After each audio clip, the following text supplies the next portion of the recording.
Ngayon pa lang, nagkakaproblema na ang mga motoristang maapektuhan na nakaambang odd-even scheme sa EDSA. Ang dry run na dati 1 linggo lang gagawin na pong 1 buwan. May unang balita live si EJ Gomez.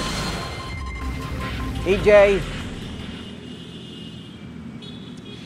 Igan, sa June 16 nga ay sisimulan na ang 1 buwan na dry run para sa odd-even scheme na ipatutupad dito sa EDSA.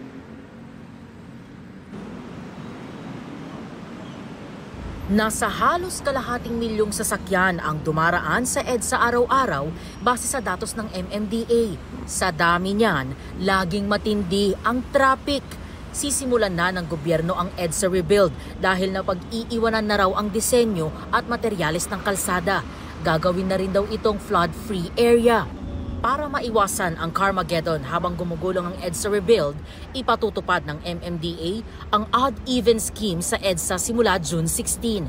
Sa ilalim ng odd-even scheme, bawal sa EDSA sa Lunes, Miyerkules at Biyernes ang mga sasakyan na may plate number na nagtatapos sa 1, 3, 5, 7 at 9. Ang mga plate number naman na nagtatapos sa 0, 2, 4, 6 at 8, bawal sa EDSA sa Martes, Huwebes at Sabado. Walang odd-even scheme sa EDSA tuwing linggo. Hindi naman daw sakop ng odd-even scheme kung tatawid lang ng EDSA. Exempted naman sa scheme ang mga hybrid, electric cars, TNVS, motorsiklo at authorized government vehicles. Paglilinaw ng MMDA, sa EDSA lang iiral ang odd-even scheme. Ang number coding scheme naman, hindi isasabay sa odd-even scheme sa EDSA. Pero ipatutupad pa rin sa ibang kalsada sa Metro Manila. Si Warren Valencia na araw-araw daw nagde-deliver ng karne sa palengke at dumaraan sa EDSA nangangamba sa susuunging traffic. Nakakawalang gana po yung mga pinapalabas nilang batas na ngayon, na yung NCAP, yung odd-even na yan. Gaya nito, ito lang po yung panghatid namin. Paano po pag coding, 24 hours pa naman po yung CCTV. Paano naman po kaming mga nagtatrabaho? Ano na lang ipapahain namin sa pamilya namin? Apektado rin daw ang taxi driver na si Romulo. Sa odd-even scheme, panigurado raw maraming makakancel sa kanyang mga biyahe. Na karamihan ay EDSA ang dinaraanan. Hanapan na lang po ng ibang madadaanan. May mga alam naman mga alternate na daanan. Wala po tayong magagawa. Go with the flow na lang. Iyon ang kalakaran dito sa atin. Oo, susunod na lang, no? Opo. Para walang multa sumunod sa batas. Ginawa na ng MMDA na 1 buwan simula sa June 16 ang dry run ng odd-even scheme sa EDSA mula sa inisyal na 1 linggo lang.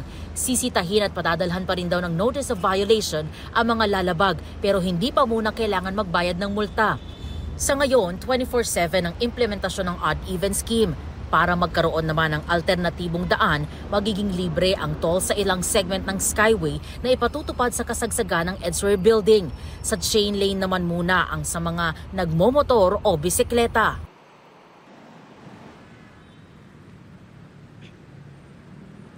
Igan, ayon sa MMDA, magdadagdag din daw sila ng 100 bus dito sa EDSA busway. Magdadagdag din daw ng tren sa MRT at titingnan kung kaya o pwede bang i-extend ang operations nito. Paalala ng MMDA, NCAP o No Contact Apprehension Policy ang uhuli sa mga lalabag sa odd-even scheme. At yan ang unang balita mula rito sa Makati City. EJ Gomez para sa GMA Integrated News. Igan, mauna ka sa mga balita, mag-subscribe na sa GMA Integrated News sa YouTube para sa iba't ibang ulat sa ating bansa.